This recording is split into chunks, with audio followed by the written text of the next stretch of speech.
नमस्कार साथियों, मैं संजीव स्वागत करता हूं आपका अपने प्यारे YouTube channel know your economy में। आज की वीडियो क्लास 12 से ही है। क्लास 12 का chapter number 1 national income and aggregate का एक और इम्पोर्टेंट टॉपिक के साथ हम लोग आज ये वीडियो में हैं। जो टॉपिक रहेगा वो आपको देख पा रहे हैं स्क्रीन पे, कंजप्शन ऑफ फिक्स कैपिटल या डेप्रिसिएशन। ये कई बार क्वेश्चन 3 मार्क्स में भी आ जाता है, और अगर ये नहीं भी आता है तो इनडायरेक्टली आपका मतलब इसका यूज़ कहीं ना कहीं हमें करना ही होगा, ठीक है। इसलिए इसका मीनिंग जानना भी ज़रूरी है। तो सबसे पहले अगर हम इसके मीनिंग की ही बात करें कि व्हाट इज़ डेप्रिसिएशन या what is the consumption of fix capital, ये दोनों में से कुछ भी आ सकता है एग्ज़ाम में। तो दोनों एक तरीके से ऑल्टरनेटिव है, मतलब दोनों का वर्ड्स का मीनिंग सेम ही है, ऑल्टरनेटिवली यूज़ हो जाता है एग्ज़ाम के अंदर क्वेश्चन में या किसी भी जगह वर्ड्स में डेप्रिसिएशन की जगह consumption of fix capital use कर सकते हैं, ठीक है। तो अब हम बात कर रहे थे कि होता क्या है फिक्स कैपिटल का कंजप्शन या फिर डेप्रिसिएशन क्या होता है। जैसा कि हम लोग जानते हैं कि कोई भी कंपनी हो तो उसके पास बहुत सारे ऐसे फिक्स एसेट्स होते हैं जो लॉन्ग टर्म के लिए चलते हैं। जैसे कि रॉ मटेरियल आया, वो तो उसका एक बार आया है and with in 1 month 2 month में उसका मतलब कुछ ऐसा मटेरियल बना के वो मार्केट में उसको सेल कर देगा, तो वो गया।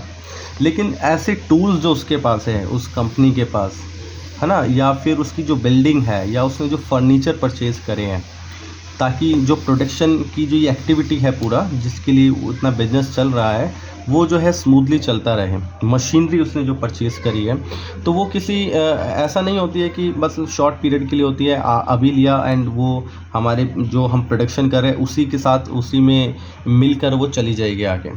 वो तो हमारे पास कई सालों तक हमारे पास ही बनी रहती है, कंपनी में ही बनी रहती है। तो ऐसे असेट्स जो हमारे पास होते हैं उसमें ये डेप्रिसिएशन हमें फेस करना पड़ता है। यानी कि ऐसा तो नहीं है कि कोई भी हमने एसेट्स ले लिया, जैसे कि फर्नीचर हमने परचेज़ करा, हमने मशीनरी परचेज़ करी, टूल परचेज़ किया, कार परचेज़ करी, ट्रक या इंजन, कुछ ऐसी चीज़ें हमने जो खरीदी जो कि बिजनेस के लिए ज़रूरी है। अब वो ऐसा तो नहीं है कि लाइफ लॉन्ग हमारे साथ रहेगी, यानी कि हमारी जो तक ये मशीनरी का काम चल रहा है, जिस तरह का हम प्रोडक्शन करना चाहते हैं तो उसके साथ साथ वो हमेशा ही बना रहेगा। उसकी भी एक लाइफ होगी। जैसे जैसे हर साल उसकी प्रोडक्टिविटी कम होती जाएगी, उसकी प्रोडक्शन कैपेसिटी कम होती जाएगी, या और भी कई तरीके से उसकी वैल्यू कम हो जाती है। तो वैल्यू कम जो हो जाती है उसी को हम बोलते हैं इनडायरेक्टली डेप्रिसिएशन, यानी कि fall in the value of the fix assets, है ना, चाहे वो किसी भी तरीके से हो। तो इसको हम ये बोल सकते हैं कि ये 2 तरीके से कम होती है।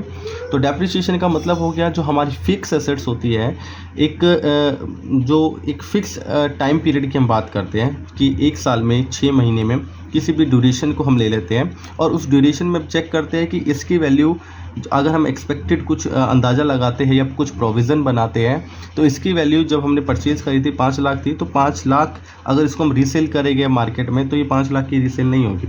इसकी जैसे कि वेयर एंड टियर हुआ है, इस पर स्क्रैच आया है, इसका कोई टूल पार्ट टूट गया है, ठीक है, या उसका पेंट ख़राब हो गया है, या इसकी में ग्रीस प्रॉब्लम हो गई है इंजन वगैरह में, किसी भी तरह की कोई प्रॉब्लम है तो धीरे धीरे उसकी जो मशीनरी की वैल्यू है वो कम होती चली जाएगी। तो हर साल जो वैल्यू डिक्रीज़ होगी उसी को हम क्या बोलते हैं, डेप्रिसिएशन बोलते हैं या कंजप्शन ऑफ फिक्स कैपिटल बोलते हैं। अब ये सिर्फ ऐसा वियर एंड टियर से ही नहीं होता, इसके 2 रीज़न हो गए। यहाँ पे आप देख पा रहे हैं जो डेप्रिसिएशन होता है वो 2 कारणों से होता है, वियर एंड टियर से होता है और एक होता है एक्सपेक्टेड ऑब्सोलेसेंस। इसमें हम पहले वियर एंड टियर की बात करते हैं। नॉर्मल वियर एंड टियर से जो आप लोग समझ रहे हैं अभी तक वही था जो मैंने बताया कि धीरे धीरे यूज़ करते हैं हम किसी भी चीज़ को, तो उसमें कुछ उसके पार्ट्स में कुछ मतलब पुराने होने के साथ धीरे धीरे घिसते रहते हैं, टूटते रहते हैं, या फिर उसका पेंट उतर जाता है। तो इन तरह की जो चीज़ें होती रहती है वियर एंड टियर में आ जाती है और उससे प्रोडक्शन कैपेसिटी उसकी कम हो जाती है। तो ये तो आपका हो गया नॉर्मल वियर एंड टियर, ठीक है। दूसरा हम बात कर लेते हैं एक्सपेक्टेड ऑब्सोलेसेंस की। ये क्या है, ये आपके लिए नया है, इसको थोड़ा समझते हैं हम। इसमें क्या होता है, जैसे कि कोई हमने मशीनरी परचेज़ करी, अब वो मशीनरी जो हमने परचेज़ करी, जिस चीज़ का वो प्रोडक्शन करती है, जिस प्रकार के शूज़ का या क्लोथ का, आप किसी भी चीज़ की बात करो, तो जिस तरह की चीज़ का वो प्रोडक्शन करती है, आने वाले टाइम में आपको ऐसा लग रहा है धीरे धीरे उसका जो है फैशन आउट हो रहा है। मतलब वो चीज़ जो है, जिस चीज़ का वो प्रोडक्शन करती है, वो पुरानी होते जा रही है। तो मशीनरी में चाहे कोई टूट फूट हो ना हो, पर उस आइटम को जो बनाती है वो पुराना हो रहा है या उसका फैशन आउट हो रहा है। इस वजह से उस मशीन की वैल्यू भी डिक्रीज़ हो जाएगी। क्यों? क्योंकि जब मशीन से जो आइटम बनता है वही अगर मार्केट में उसकी डिमांड कम होगी, तो ऑटोमेटिकली उस मशीन की भी डिमांड कम हो जाएगी और उसकी वैल्यू भी कम हो जाएगी।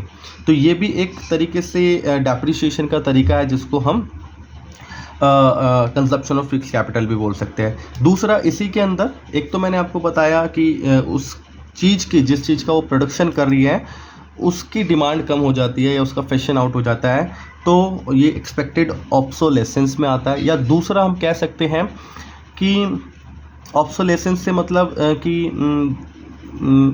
जैसे कोई मशीनरी है, जो उसकी टेक्निक्स है प्रोडक्शन करने की, देखिए जो आइटम वो बना रही है, उस आइटम अल्टीमेटली जो उससे आइटम बन रहा है, उसकी डिमांड पे कोई इफेक्ट नहीं आ रहा, उसके फैशन में या टेस्ट एंड प्रेफरेंस में कोई चेंज नहीं आ रहा है डिमांड में, मार्केट में। लेकिन वो मशीनरी की हम बात करें, जिस मेथड से वो मशीनरी प्रोडक्शन करती है, उस मेथड में चेंज आ रहा है, उस टेक्निक्स में चेंज आ रहा है।